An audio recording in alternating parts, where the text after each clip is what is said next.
Sreebhumi DSL B division ফুটবলে আজ Umang club এবং সেটেলমেন্ট ইয়ং স্টার ক্লাব পরস্পরের মুখোমুখি হচ্ছে।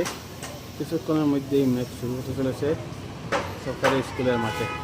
দুই দলই ম্যাচ শুরুর আগে শেষ মুহূর্তে খেলা পরামর্শে ব্যস্ত। টিম হাডল দেখা যাচ্ছে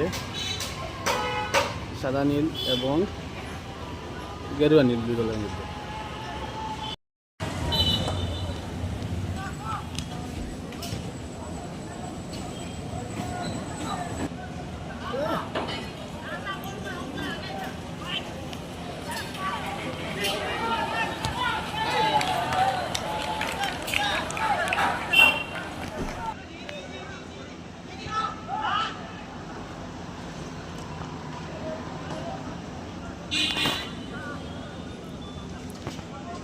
Rest kau masih.